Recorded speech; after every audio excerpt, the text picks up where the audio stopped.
Personal branding isn't just ego, it's for risks management.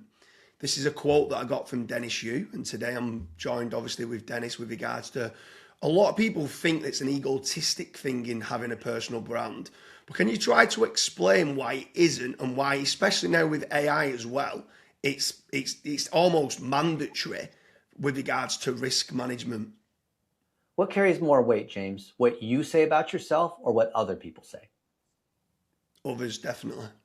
And so when people think personal branding, Lamborghinis and that kind of thing, they have it wrong. Instead, it's reputation, word of mouth, all these other words that are a symbol of if you do good work and you're known for that, people will talk about you, and you never need to sell yourself. You never need to be a douchebag. So you know that I've helped dozens of young adults scale their agencies or SaaS companies and whatnot and sell to a HubSpot or a Google or private equity. And because they have had those exits and they talk about me, that's attracted more young adults that I coach and take a little bit of equity. And so it furthers the cycle. And I never have to say that. So I'm going in a week to speak at DealCon, which is Tom Shipley's event on M&A. And because I have done transactions and I've helped other people exit, I can advise on that. And it's based on what all these other people have to say. And so because we know it's what other people have to say, then it's a function of two things. Well, three things. One is do great work and be known for the thing. Like maybe you're rank and rent, websites or whatever it is that you're, whatever you guys that are watching, what's that one thing that you want to be known for? Do a good job at it. Number two is get people to talk about it. And so collect all of it, use your AI tools to collect it into a Google Drive and whatnot. And then number three, promote that. So when these guys say great things about me and I'm on their podcast, for example, I spend my money and I put it out there, and that builds my reputation, my firm's reputation, the other people I'm associated with. And so my personal brand, I'd sum it up as I'm here to honor all these other people. Like James, you are an absolute legend. You have 1.5 million subs on YouTube. You're super well known. I think you're ranked on SEO Speaker, all these different things that you do. And I will spend my money and effort to promote you. Yeah. No, it makes complete sense. I've got a couple of questions on there though. So let's say you're multifaceted. So let's say you've got Dennis, you are the knowledge panel king. You can go and create knowledge panels and scale them out and help business owners. And you have done for so many like HVAC business owners, and you've promoted their personal brand and stuff like that. But then you go speaking at, let's say, M&A events, and then you're doing mergers and acquisitions, that you're helping businesses with regards to investment and buying and selling. They're kind of two different facets of who you are. How do you manage, Dennis, you, the branding expert versus the investment expert, or do you just run them in line in parallel with each other and just try and build up both personal brands kind of separately? I view it as none of those three things. I view it as first, I am a loyal friend to my friends who run local service businesses, and I'll do anything. Friends will fly in to see me in Vegas, and I take them out to eat. I will make introductions for them. And a lot of them, as you know, the cliche is they get older and they have health problems. They have a lot of money, but then they have health problems.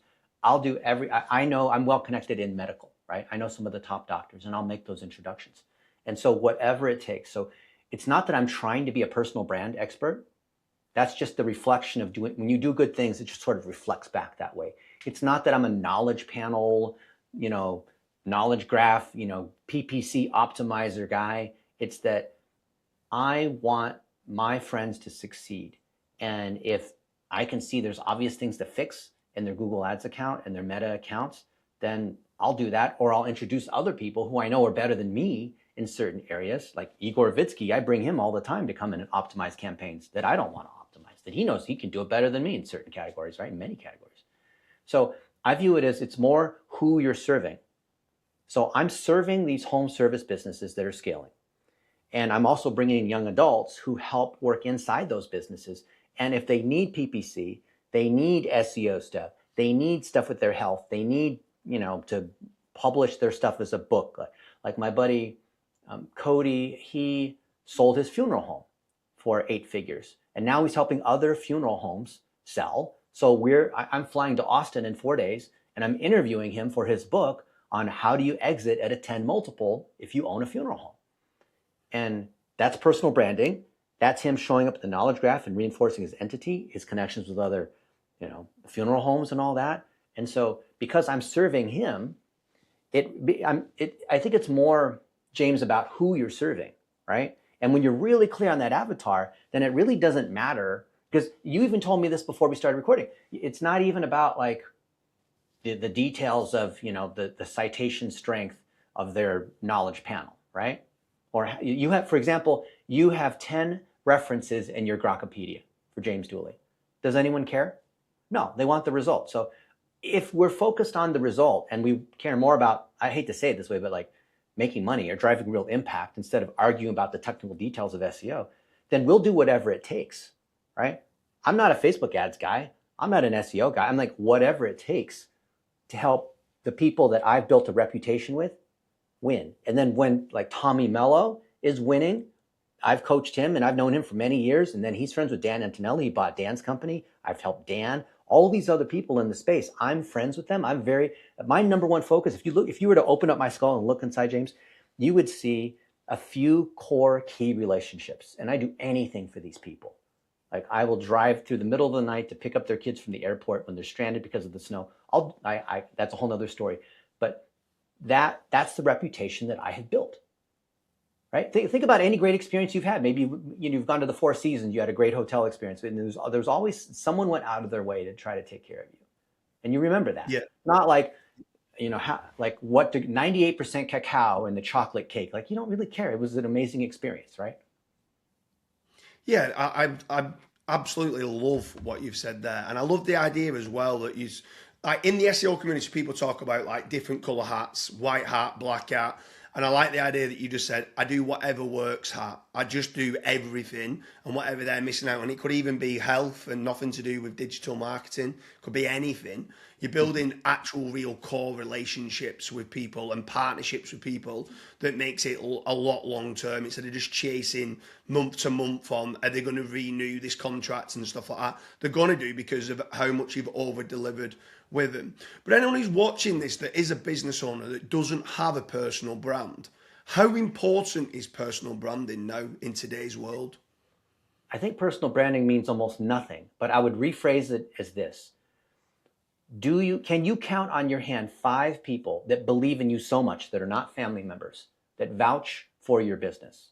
Can you assemble a list of these customers? Not just say like, oh yeah, he's pretty good, but James Dooley is amazing, right? If you can assemble that group, 10, 20, 100 of those customers, and you do everything you can to make sure that they are happy, not just because you want 5 stars on Google and whatever, but you really do mean that, right? And you text them, you go out of your way to take care of them. You incentivize your people to be able to buy gift certificates and do whatever to take care of those customers so they love you. Then your business will grow and you get 1,000, you get 10,000 more customers that are just like those core customers. That's the way I think about personal brand. What do you need to do to get more people talking about you where you're a 10 out of 10? Yeah, so getting on them third party kind of, just basically other people building your reputation, not you saying I'm the best because of this. It's a third party source saying you are the best because of X, Y, and Z. But with regards to going back to the quote, personal branding isn't ego, it's risk management. Can you try just to, within a sentence, explain what you mean by that quote? Risk management means that it's like insurance. There are bad things that could happen, but if you have enough positive things, enough people talking about you, that will override. Think of it like a bank account. You have enough deposits that any negative withdrawal won't cause you to go negative, bounce checks or whatnot. And that's what the way I view it. Yeah, for sure. I mean, for me on that, with regards to the risk management and how you just explained it, it's like proactive online reputation management. So the personal branding comes down to, instead of waiting until something bad did happen, you're now building the positive. You've got a positive sentiment, brand SERP for who you are, what you do, who you serve. Lots of other people, lots of case studies, lots of reviews, lots of testimonials. Everything's out there in a positive sentiment that if something was to happen that was bad, let's say a company went bankrupt on you and it caused stress on your cash flow, that it's not going to be the highest priority of who you are and what you do. Is there anything else then, just to finish off with regards to the personal branding? Because you talk quite a bit about amplification. So there's that many people I see that are sharing information online and they're getting 2 likes, and it's normally the mum and the nan, and they're going doing all the hard work of sharing images and sharing videos on social media, but not really getting that traction. And they're saying it's easy for you guys to say just go and build a brand or go and build that reputation and obviously build those relationships. But for a business owner that wants to start building up their socials, can you just explain very briefly? There is going to be a link in the description about the $1 a day kind of amplification strategy. Well, it's take something that's working well and get 10 times more out of it. A lot of people think it's advertising. I'll tell you my number one tip in personal branding. Whenever I meet someone for a podcast or they do something nice or they become a client or whatnot, I send them a pair of socks with their face on them. And they cannot believe it. And there's a handwritten note by one of the women that work in our Portland factory, right? It's USA made and USA moms. You can tell it's the bubbly handwriting. And there's something, it's a one sentence, very specific, like, James, thank you so much for, doing this one thing, and just something very specific. And that has meant the world to so many people because they remember that. People tell me that every day, and I consider that personal branding because I'm doing everything to honor them. If I was an ego person, I would send them a pair of socks with my face on it. But I spoiled the surprise, James, but you're going to get a pair of socks with your face on it. Right? Because I want to honor you. I think it's that simple. I spend money to honor you, to promote your content, to send traffic to your site, not to my site, not to talk about me. On podcasts, I never talk about myself. I always talk about the people I really admire. Yeah, that's incredible. And I'm looking forward to my socks as well. Anyone who doesn't know Dennis Yu, then make certain you check out the links in the description. There's so many different links in there. He's an absolute legend when it comes down to building a lot of home services businesses, strengthening up knowledge panels. He understands everything related to investments, M&A and stuff like that. There's a couple of other links in there as well. One about improving your KGMID scores and another one about the $1 a day strategy. Make sure you check it out. Dennis, it's been an absolute pleasure. Thank you, James.